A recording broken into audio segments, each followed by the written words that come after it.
Hey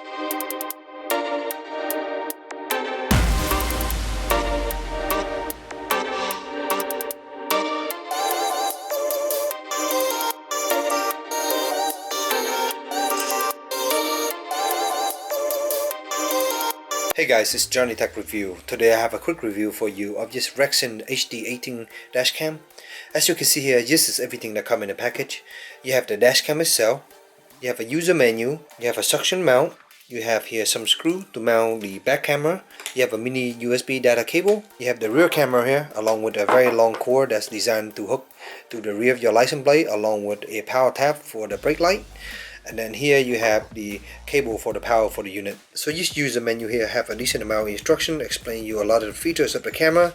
So make sure you go through it, kind of give you an idea of all the various different features and how to use a lot of this thing in here. So let's take a look at the camera. As you can see here, this is actually made out of metal. It feels like a a camera ring, but of course you cannot make any adjustment. This is all locked.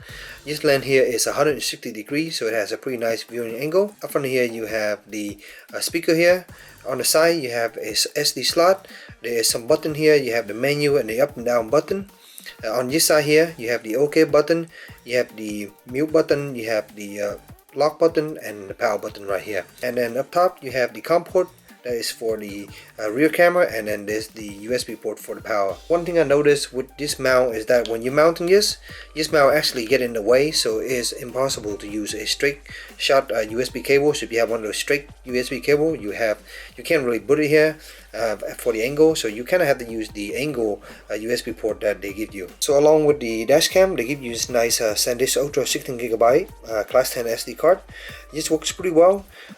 Can I give you an idea? The front camera here record at 1080p, basically at 25 frames per second, while the rear camera here record at 720 by 480. So it's kind of like a 480p camera, and that's at 23 frames per second. So it has an odd number, 23 frames per second, 25 frames per second. When using this camera, of course you have loop recording, and in about 2 minutes of recording you use up about 400 meg of space, so that kind of gives you an idea, while the rear camera use about 100 meg or so or less. You can kind of record about a few hours of footage before you have to start overriding it. So looking at the footage for this main camera here, it has good color, the lighting is pretty decent, and it's able to handle various different lighting conditions. From a sunny day to raining to a dark day and to a night mode, it seems to be a pretty decent camera. I did notice when looking at the computer that the footage sometimes is not very sharp. I believe that's probably because the lens is not a very great lens setup here. They say it's a 6-element lens setup, but in the 1080p mode I definitely noticed some of the sharpness around the corners and such. I did notice in the contrast environment there's a lot of purple fringing in the image. As far as the rear camera, it is a pretty dim camera. You can definitely use that during the day, and at night it kind of get really dim, and if there's no light around you, around your dash or anything like that, it will not show up really well, so it's kind of just dark out. I did not mount the camera on the back of my license plate because I review a lot of dashcam and I didn't want to make this my permanent camera. I didn't want to drill any hole in it, so I just kind of taped this on the rear of my windshield. So I'm going to show you some of those footage right now. Of course it could be better when it's outside. This thing is definitely waterproof and beefy, so that's not a problem with it at all, but I didn't mount it outside. There's one thing I noticed when using this camera, when I'm using the loop recording mode, it's making a file every 2 minutes or so, and in between the old file and the new file, while it's generating the new file, I guess there's a small amount of stutter. I will show you that on screen here, and with that small stutter, it seems like it's it's saving the file and then it's writing another file, and that seems to be happening when it's switching between the file. There is really no overlap, so the last file and the next file is exactly connected. There's no overlap of the footage at all. The night mode definitely heavily rely on the headlamp of your car, so if you have really bad headlight, you're not going to get very nice footage. So I do want to point that out when you're using this camera. And next I want to point out the sound quality. The sound quality of this camera is actually pretty good, as you can hear here. A product that helps people and empowers people around the world. That may be, but here in the US, it hasn't persuaded them. I think the sound quality is clean. You can hear in cabin and you can hear a little bit of road noise outside. So there's an accident or something like that, you can definitely hear a little bit of footage on the outside. So I will go ahead and power it on, kind of give you an idea of the menu option real quick. I'm not going to go into too much in detail. So you can see here, this is how fast it boot up.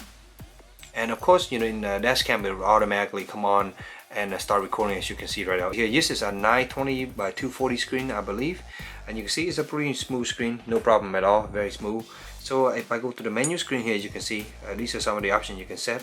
You have Full HD here. You can change to HD, which is just 720p. So you only have 2 more here as far as the picture quality. And down here you have, of course, photo quality. You can take a picture, 8 megapixel, 5 megapixel, 2 megapixel, etc. For the linear video here, you have 2, 3, and 5 for the recording loop. So yeah, if you want less stutter, set it on the high one, but definitely it will take up more space. Of course, when you run out of space, the oldest video will be deleted, except the one that you lock. The one that's locked will be called LOC, and it will be locked A and B, and it will lock both for the camera A and B if you have both camera hooked in. You also have here recording voice. Of course, you want to do that. Impact sensor, we can set the G sensor to automatically save the file. So here in the M button here, you can switch between the various different modes, as you can see. So preview, we can go to video and pictures. So when it's recording, you can actually press the up and down arrow key here to change to different modes. So you can do a split screen between the two camera, as you can see right here. There's the two camera.